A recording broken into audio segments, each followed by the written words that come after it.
Hello everyone, welcome to the Marketplace. My name is Darryl Kwao. Coming up this afternoon, Public Interest and Accountability Committee presses on government to reduce petroleum revenue funded projects in order to make funds available for the country.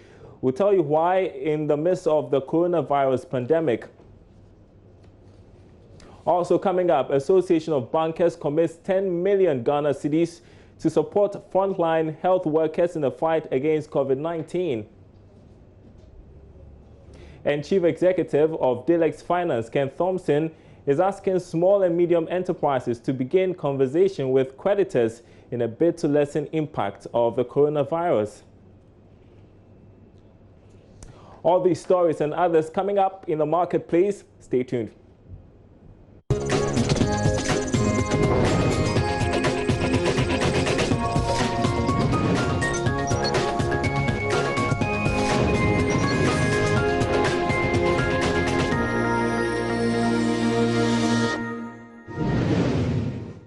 Welcome back, everyone. This afternoon, the Public Interest and Accountability Committee, PIAC, is making a passionate appeal to government to consider cutting down on programmed expenditure from oil revenues. According to PIAC, this will enable the country use available resources from some of the areas to support the fight against the coronavirus rather than touching the Heritage Fund as proposed by the Finance Minister. That's what we have to be doing. We have to give mandate, we have to give substance to the law. And the law is made for development. We have to seize law as an instrument for development. So this is a development situation where we have already made provisions for through the Petroleum Revenue Management Arrangement. If we had given substance to that law by balancing the lodgements to address the needs of contingency and debt servicing, probably we would not have been talking about the Heritage Fund at this time. And I'd like to underscore again that the Heritage Fund is not a fund that's available to us. It's not our money. We cannot spend what we don't have. So it's not for us to be talking about it, but look into ourselves and look at areas that we can do cut downs. And the cut down areas are planned expenditures that are already supposed to be benefiting from oil revenue. We can cut down on them. And I think citizens are even demonstrated this already. If you look at the whole COVID, the president has institutionalized a lockdown, and we are respecting it. So citizens are already providing incentive, or if I put it, subsidizing government's efforts, by also not doing what they have to do ordinarily. You understand? People are eating 2 times a day. I do that a lot. You do once, and others are doing probably even one. So I think that what we are asking for is the same scenario. That we have planned expenditures. Maybe we want to build 10 schools, we want to build 20 bridges. Can we do 10 and redirect some of the money to address the COVID? So with this idea, you have in mind areas that you think these planned expenditures can be cut or reduced in a way. The road, the schools, the agriculture. You cannot do about agriculture. Railway. Do you have any sector of the economy in mind? I think if we've reduced the expenditure in these areas, at least you will get something to support the effort in fighting the COVID. Maybe on top of my head, I would say I will not prescribe a particular area, but what I know is that the law mandates any government to choose from a list of 11 sectors to spend the petroleum revenue. And from 2017 to now, the government has chosen road infrastructure, education, health, and agriculture. So these broad areas are the guiding areas, spending areas. So I'm sure from this proposal that we are making, of course, if government listens, then it will be a matter of sitting down and look at how to tweak it a bit, and look at areas that when you cut it will not have. There should be a way of analyzing which areas that can receive bigger attention in terms of cut down. Then we'll be good to go. The Ghana Association of Bankers has made a commitment to support frontline workers in the fight against COVID-19 in the country with a budgetary allocation of 10 million Ghana cedis. The fund, which will be used to purchase personal protective equipment and other medical items, will be distributed to some individual institutions that are directly involved in the fight. To this end, the association has made its first donation of about 3 million Ghana cedis to institutions including the Noguchi Memorial Institute for Medical Research. The focal point for this was the role of Noguchi and the constraints that Noguchi had. And we all understand the importance of testing.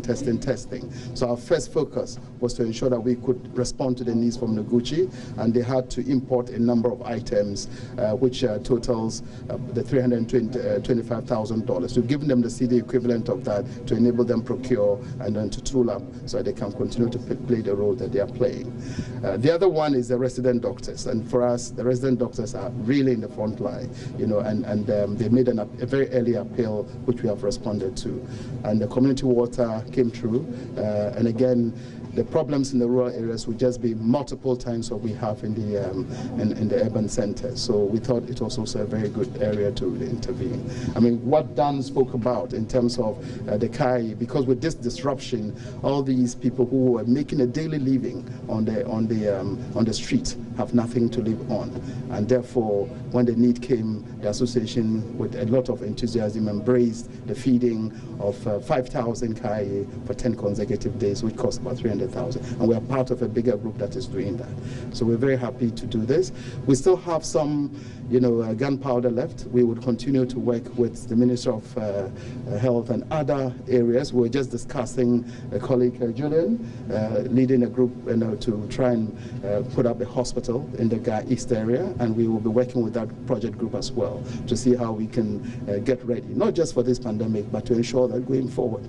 We're just also talking about the number of ICU beds in Ghana, and in order not to frighten too many people, but I don't think we have enough ICU. So let's intensify our prayers, let's intensify prevention so we don't have a lot more ICU cases to deal with in this particular.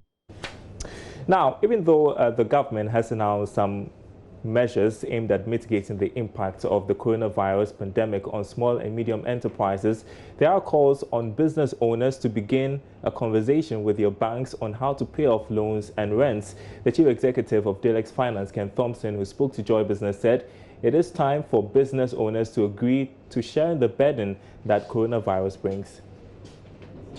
The thing about the lockdown is that, you see, economic activity has been brought down to zero. There's no demand. So it has a direct effect on businesses. From the ones that have been hit most directly are those in the hospitality and leisure industry and transport services. But we've got to remember that all those people have related parties that they work with. So it's a big challenge. For us as a business in Delex, we started a digital program a long time ago. And over the last few years, we've been delivering our products digitally.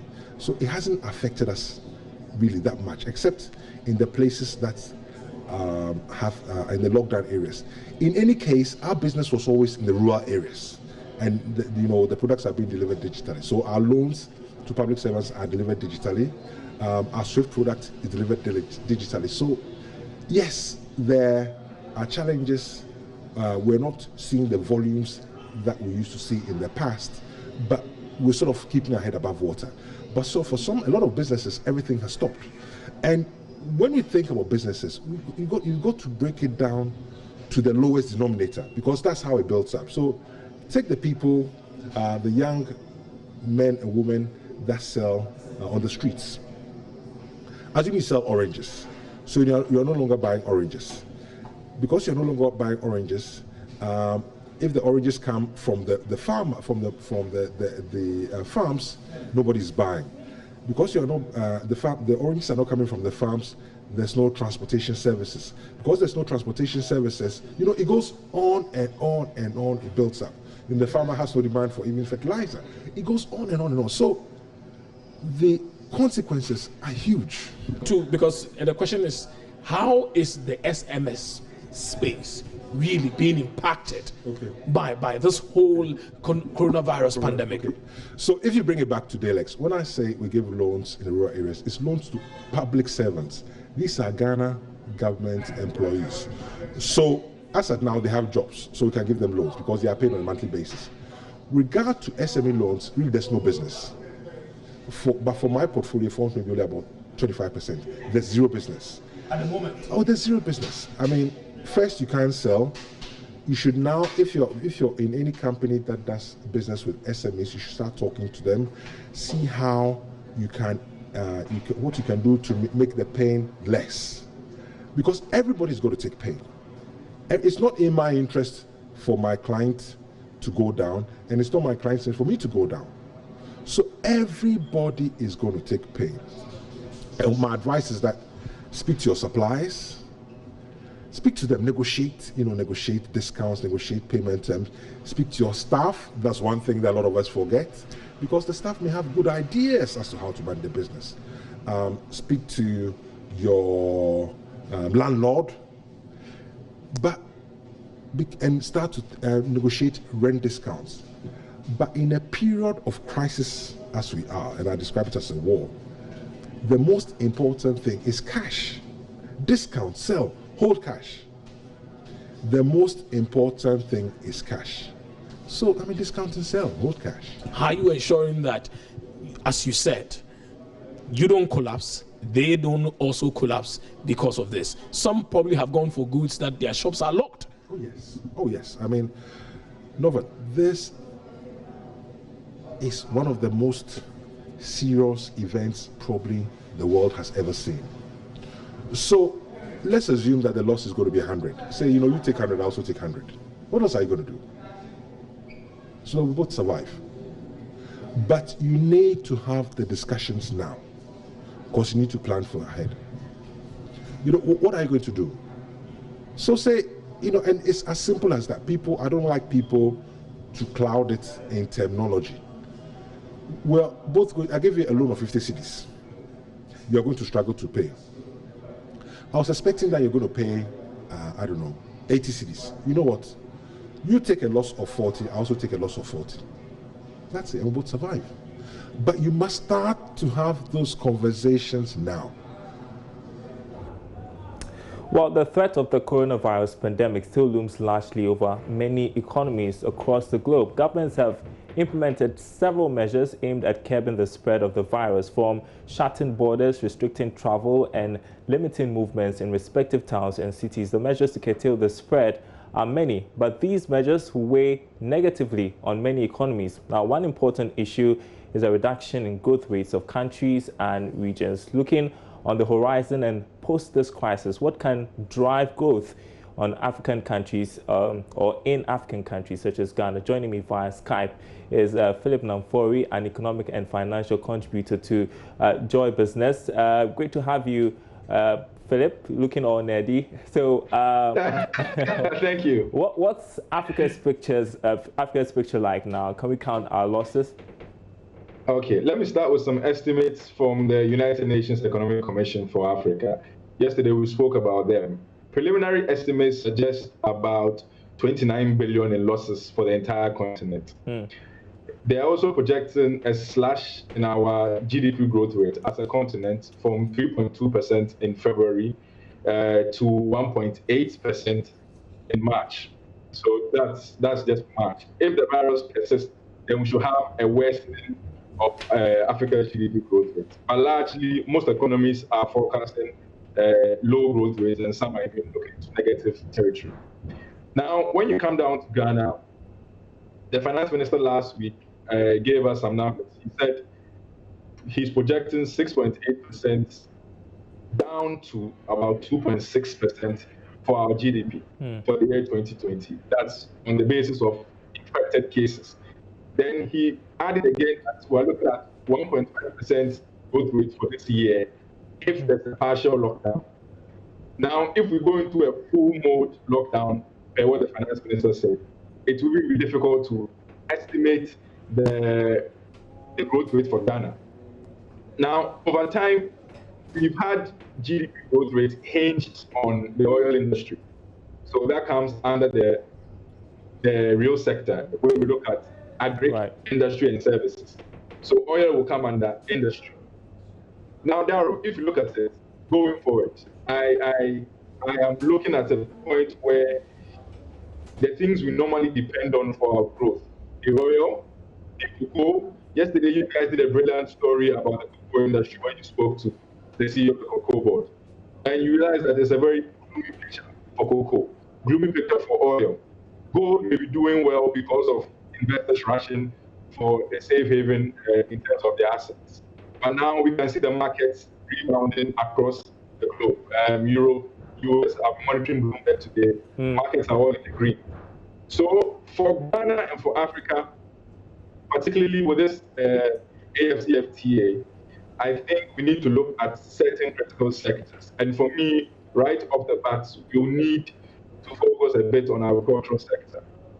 Services sector might take a downturn because let's look at a case where people are laid off, people are let go. These same people can't demand goods and services. So I will see a slowdown in the services sector. Industry is quite obvious because of the oil industry, but there are other components of the industry sector that should do well. We can look at the electricity and water. Mining may do well because of demand for gold from these investors, but that also may change. But on the agri sector, livestock, fishing, can we look in there and see if there's something viable that can propel our growth? Because now the oil industry will not cut it for us. We've done very well of oil-led growth. We're making some strides with non-oil-led growth. But now we have this virus hitting us. That's going to affect our oil growth and also the oil growth. So it's a very mixed picture if you look at it. But we need to start thinking critically forward as we also balance what's happening now in the country. Okay, so you're saying that post the coronavirus pandemic, we should invest heavily in agriculture. I know that government, during its tenure, has introduced some projects like the One District, One Factory, and there are others. Yeah. But then when it comes to processing, that's what we are lacking, right? Processing for export. Yeah, you are very right on that. And I think the government deserves some commendation for some of these measures they put in place on the agricultural front and the manufacturing front of that industry. You mentioned One District, One Factory. Let me give an example. I don't want to put any particular company on the spot, but if there's a juice manufacturing company which is sourcing its raw material from the agricultural sector, there's a guaranteed demand for it. Then we have some good strides coming from the agricultural sector. That will feed into the industry sector also. At the same time, we must make sure that other parts that support industry are well and good. So we're talking about credit, we're talking about electricity, we're talking about government interventions, taxes, etc. But if this juice processing factory picks up, produces, and we substitute that demand for what would have been important, and that will mean that we're going to conserve our foreign exchange. You can see the picture I'm trying to paint. It will bode well for us. So we must look at all these things and then implement it strategically. And Philip, just 30 seconds because we are headed to a break. I see that you're not really confident about how the oil industry is going to recover post-coronavirus pandemic. Well, globally, demand has slumped. Unless there's a pickup in this demand across the globe for oil products, as well as a curtailing in barrels output from the countries, I don't think oil industry, I will not give any significant projections because the market is quite dynamic. But we should see the prices being low for a while, particularly as the virus issues persist. Philip Namfori, thanks very much indeed for your perspective. This afternoon, you're watching The Marketplace. We're taking a short break. We'll be right back.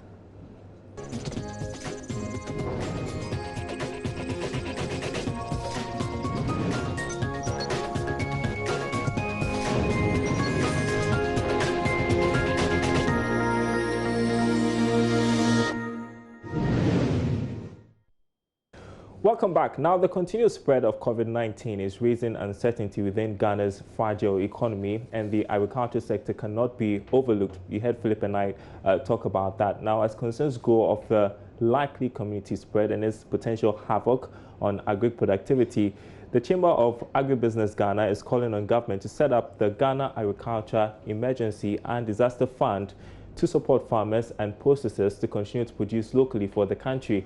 Anthony Morrison is Chief Executive of the Chamber.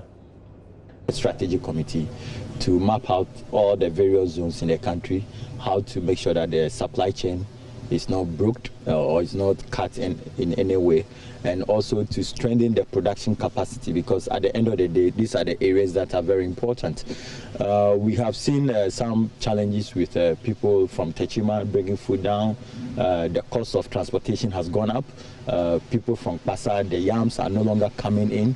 Then also challenges with some other commodities that we are having to witness. Get to the people. But so you think this strategy would have kind of avert such a situation?